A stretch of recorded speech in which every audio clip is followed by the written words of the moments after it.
We need new horsepower. The words hit the conference room like a sledgehammer. I sat at the end of the polished table, my coffee growing cold as the board chairman's voice echoed off the glass walls. 18 years with Gravora Group, and this was how it ended. My name is Walter Briggs. I am 58 years old, and until that moment, I was Senior Vice President of Operations for one of Houston's most reliable logistics companies. I had built their route network from scratch, saved 3 major accounts during the 2008 recession, and guided them through another downturn in 2020 without laying off a single driver.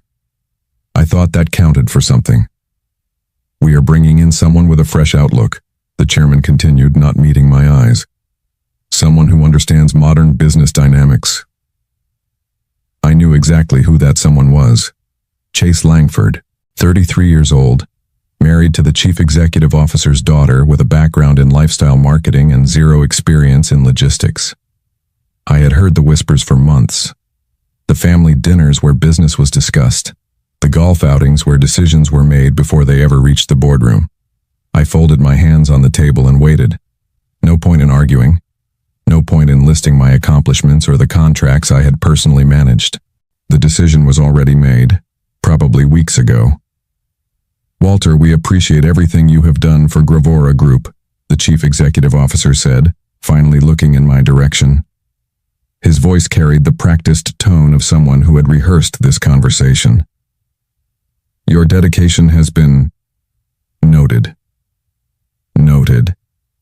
18 years reduced to a single word. The meeting continued for another 20 minutes. They discussed transition plans, my replacement timeline, and the farewell gathering they would host. I listened without speaking, my mind already elsewhere. In my jacket pocket, I felt the edge of a business card I had been carrying for 3 months, a card that might change everything. After the meeting, I walked back to my office and began packing my personal items.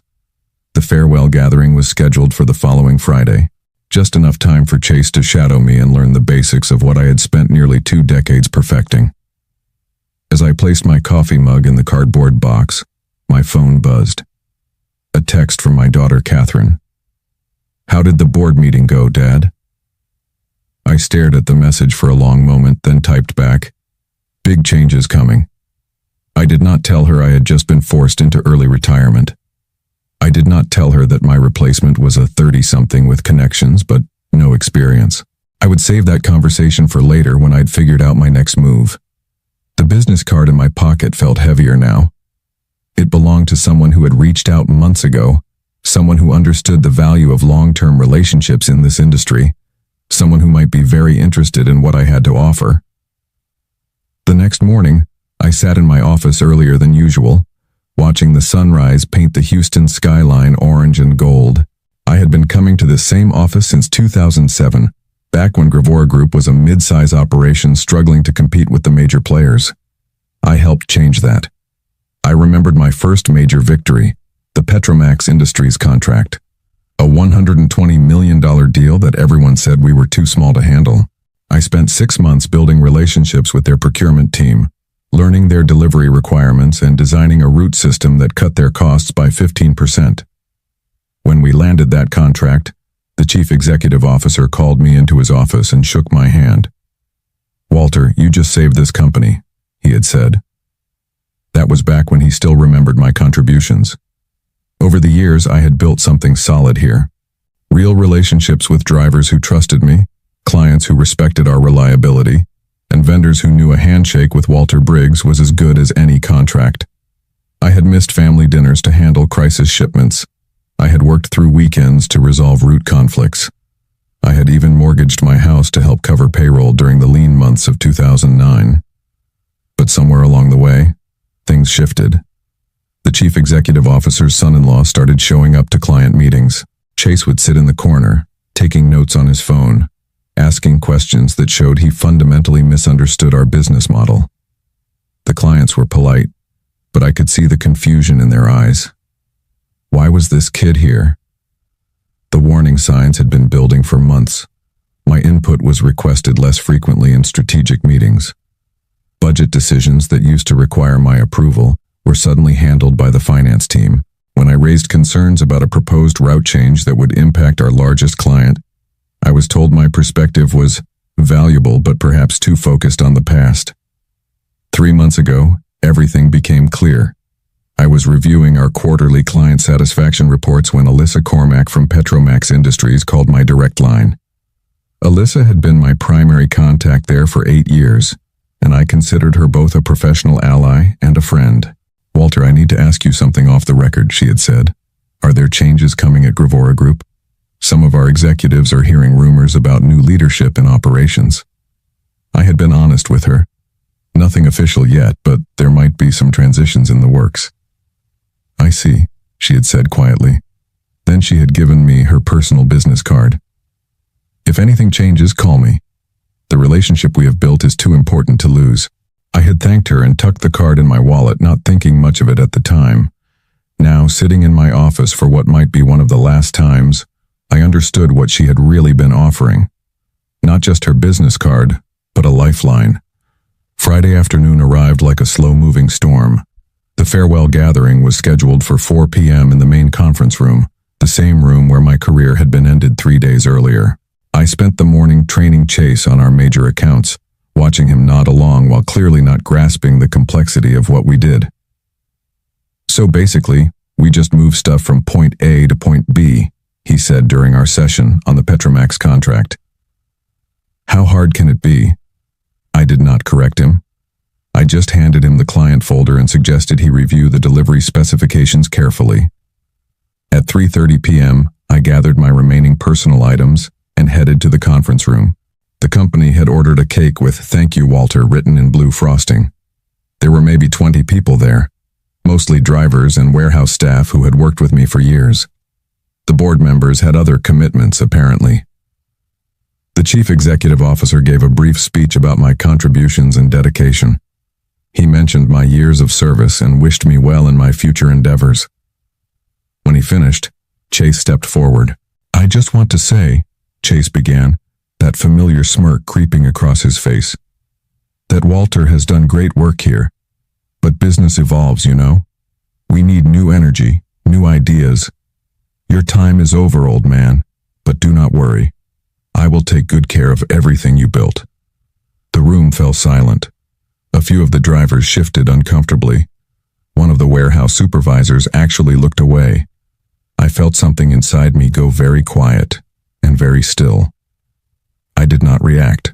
I did not argue. I simply stood up, shook hands with the people who mattered, and walked out with my cardboard box. In the parking lot, I sat in my truck for a long time, not starting the engine. The sun was setting behind the office building, casting long shadows across the asphalt. I thought about 18 years of early mornings and late nights. I thought about the clients who trusted me and the employees who depended on me. I thought about Chase's smirk and his casual dismissal of everything I had accomplished. Then I pulled out my phone and found Alyssa Cormack's business card. She answered on the second ring. "Walter, I was wondering when you would call." "The board made their move," I said simply. "I heard.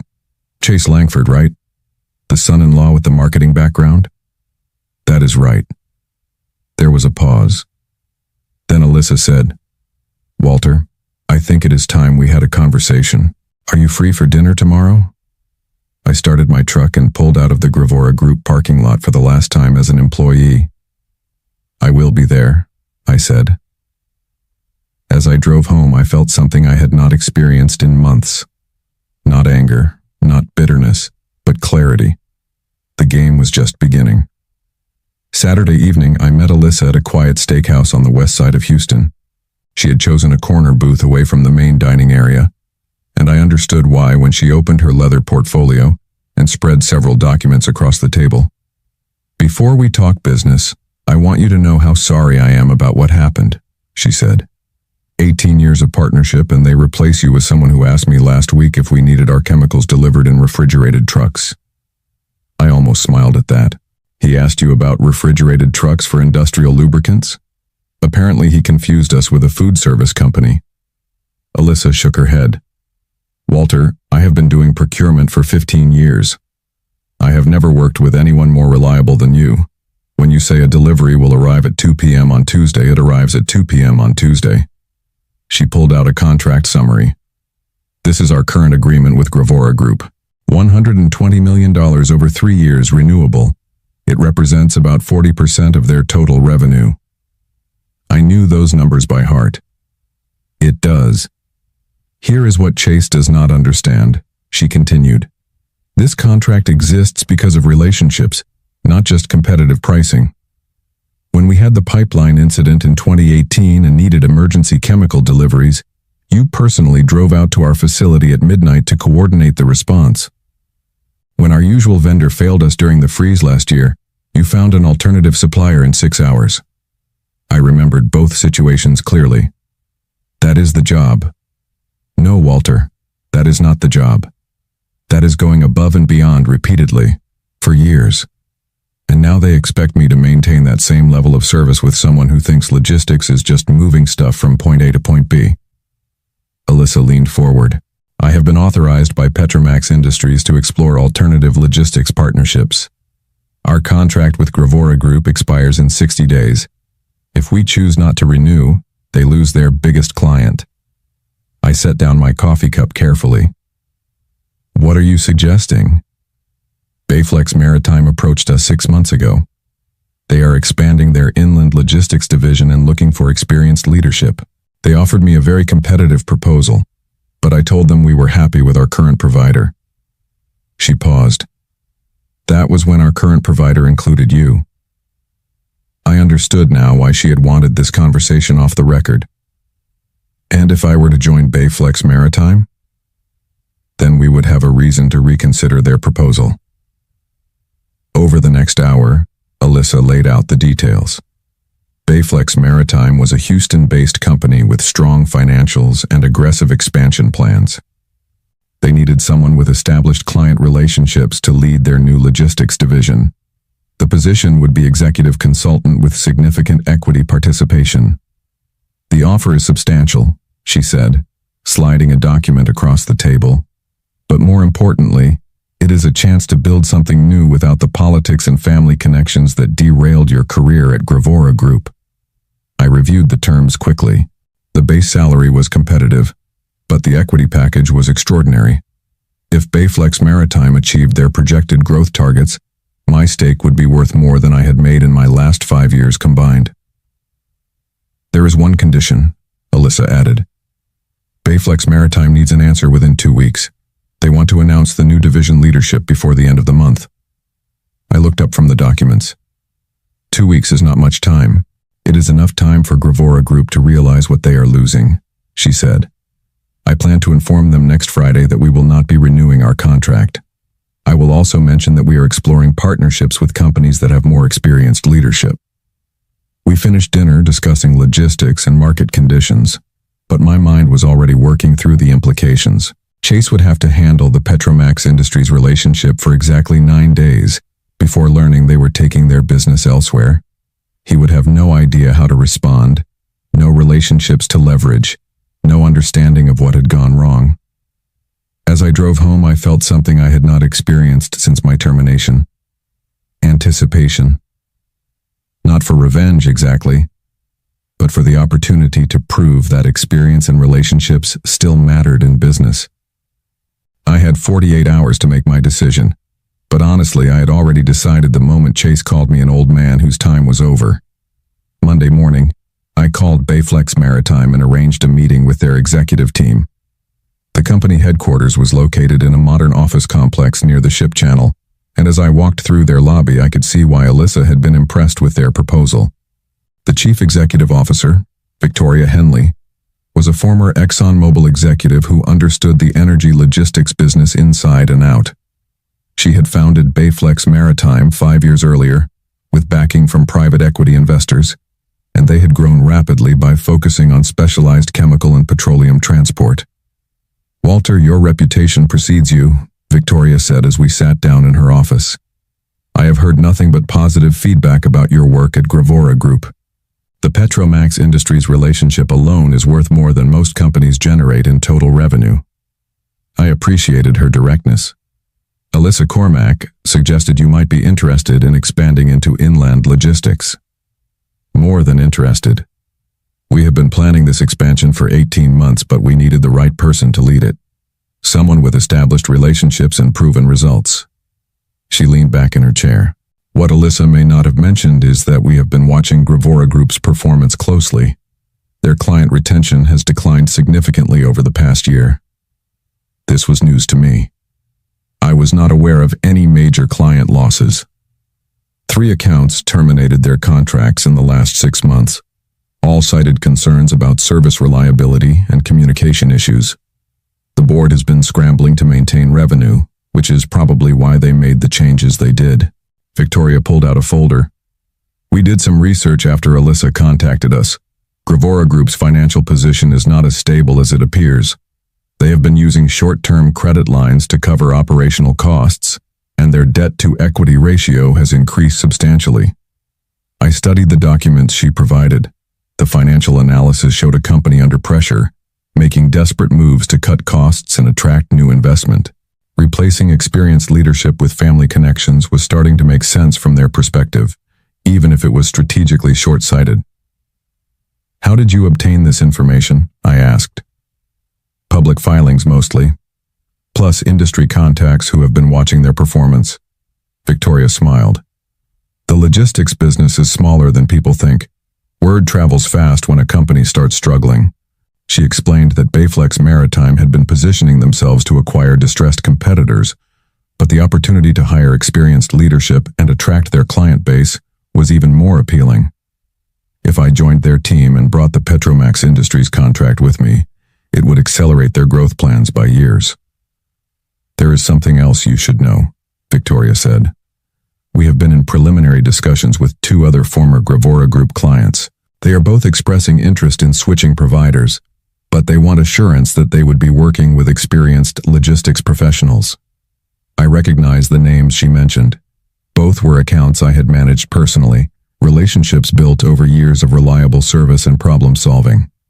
If those clients followed Petromax Industries to Bayflex Maritime, Gravora Group would lose nearly 60% of their revenue within a matter of months. What would be my role in client transitions? I asked. You would lead the entire inland logistics division. Full operational authority, equity participation, and complete independence to build the team you need. Victoria paused. The only requirement is that you maintain the service standards that made you successful at Gravora Group. As I drove back home, I understood that this was about more than just my career transition. Gravora Group had made a fundamental miscalculation. They had assumed their client relationships were tied to the company, rather than the individual who had built and maintained those relationships. They were about to learn how wrong they had been. Tuesday morning, I signed the contract with Bayflex Maritime. Victoria Henley handled the paperwork personally, and we agreed that my official start date would be the following Monday. That gave us exactly 1 week to coordinate the client transitions and prepare for what was coming. My first call was to Alyssa Cormack. It is done, I said simply. Excellent. I will be meeting with Chase Langford on Friday to discuss the contract renewal.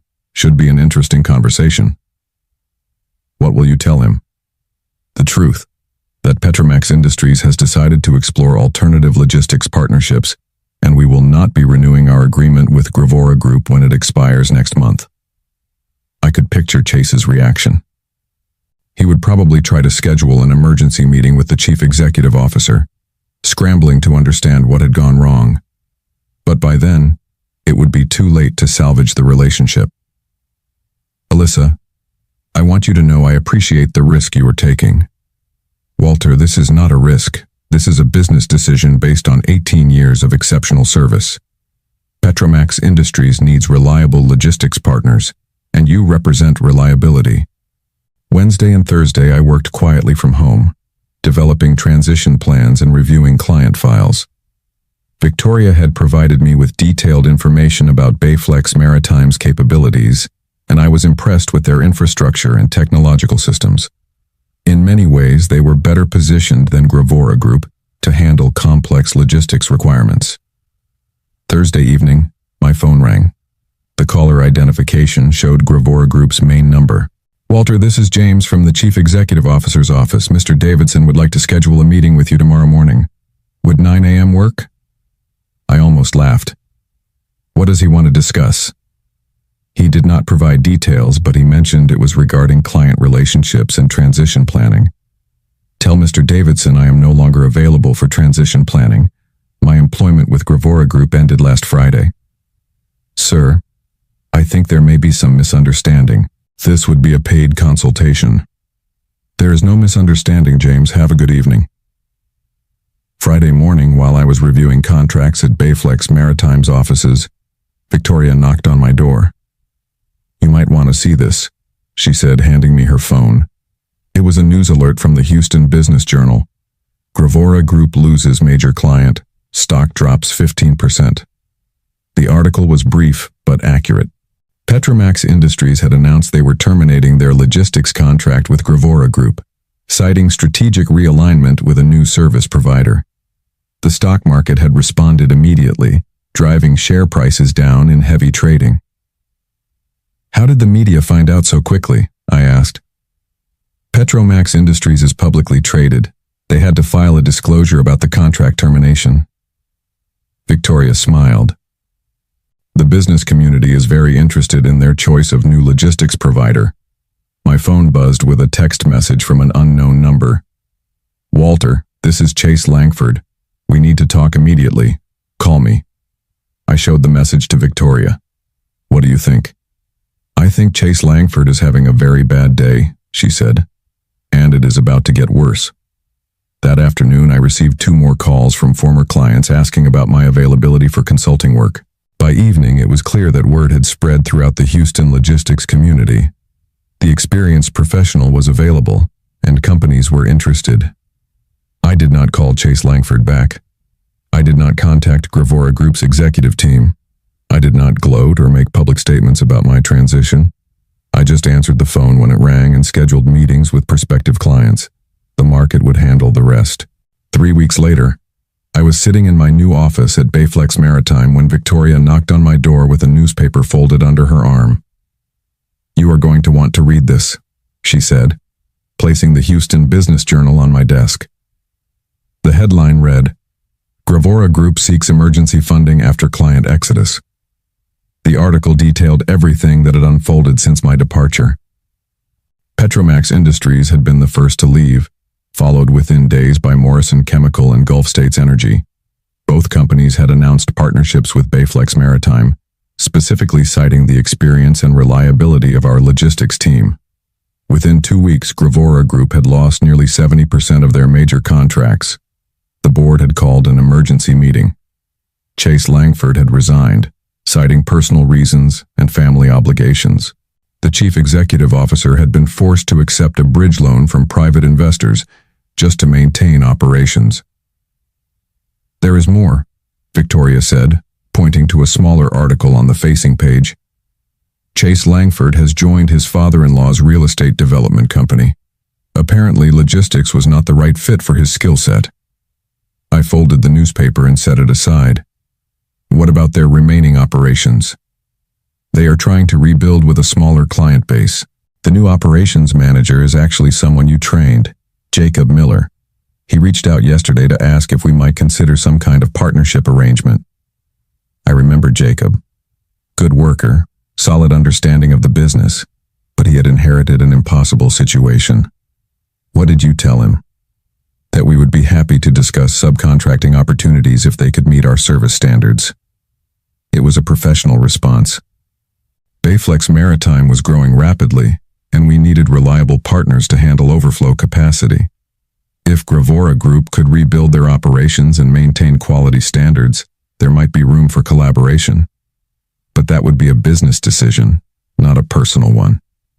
6 months later, I was driving through downtown Houston when I passed the building that had housed Gravora Group's headquarters. A for lease sign hung in the front window. They had relocated to a smaller facility on the south side of town, focusing on local delivery services and subcontracting work. Jacob Miller was doing his best to rebuild the company's reputation, but the damage had been substantial. Most of their former clients had moved on to other providers.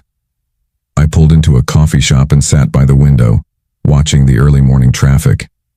My phone buzzed with a text from Catherine. Dad, saw the article in Forbes about Bayflex Maritime. Congratulations on the expansion. The Forbes piece had highlighted our company's rapid growth and successful entry into the inland logistics market. We had tripled our client base and expanded operations to 3 additional states. The equity stake that had seemed optimistic 18 months earlier was now worth more than I had earned in 20 years at Gravora Group. But the real satisfaction was not financial. It was walking into our warehouse every morning and seeing drivers who trusted my leadership, working with clients who valued long-term relationships, and building something sustainable rather than just profitable. I finished my coffee and drove to the office. Victoria was already there, reviewing proposals for our next expansion phase. We had been approached by companies in Dallas and San Antonio, and the demand for experienced logistics management was higher than ever. "Good morning, Walter," she said as I walked into the conference room. "Ready to change another industry?" I sat down and opened my laptop. Outside the window, Houston was waking up to another day of opportunity and possibility. "Let's get to work," I said. The phone rang and I answered it just like always.